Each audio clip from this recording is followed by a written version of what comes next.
リのブロカと波の市にやってきました。グランメゾン、トップメゾン、シャネルとかエルメスとかそういうのの古着から銀食器とかスピリチュアルが非常に見られる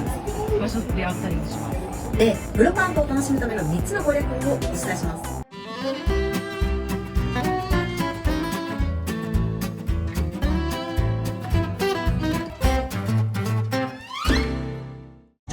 ということでですね、本日はパリのブロカント波の市にやってきました。夏とかまだこの時期は土日は飲みの市が開かれている場所があって、ここはパリのセバストポールっていうメインストリートの道沿いでやってるブロカントになります。では見ていきたいと思います。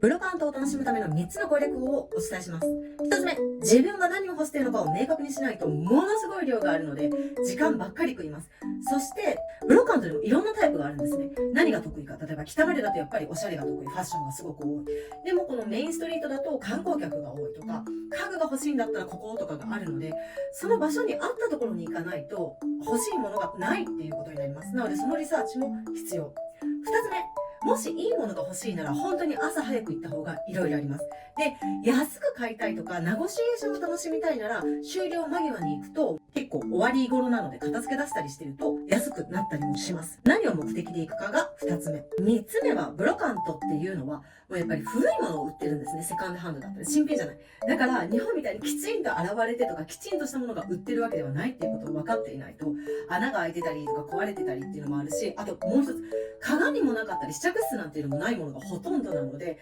服とかに関して言うのであればある程度自分の体とか自分に似合うものを分かっていないとサイズ的にも大きかったりするから結局お直しは必要になるっていうのが多いです。すごい。も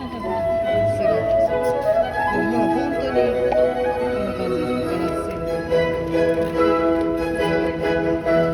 フランスの飲みの市って本当にいろんなものがあるんですけど、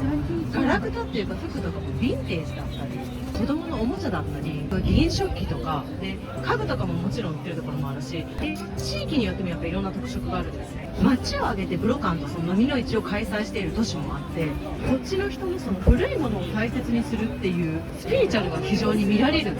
場所であったりもします。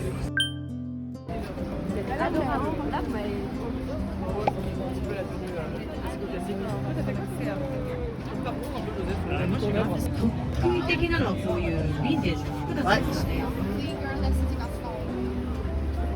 こんな感じで古着に関してはいろいろあるんですけど、本当にこのグランメゾン、トップメゾン、シャネルとかエルメスとかそういうのの古着からドロッドロの洗われてもいないだろうっていう古着まであって、そのダメージとかも本当にお店が点検してるっていうよりも自分たちで点検してねっていうところからなので、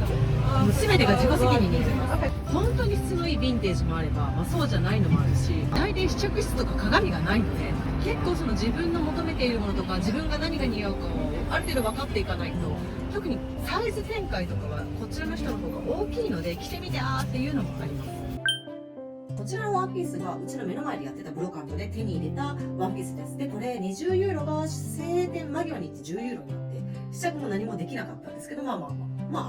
れでこれがそこで同じお店で手に入れたジャケット、これ30ユーロです。ファーではなくて私ちょっと動物愛護からファーは着ないのでファー線なんですけどいいかな、ちょっとサイズは大きいんですけど冬だしいいかなっていう感じです。ちなみにこれが、パリのメインストリートのストラスブールっていう通りがあるんですけど、そこで見つけた、ジャケットになります。これねやっぱすごい生地感が良くてレースがあしらわれてたり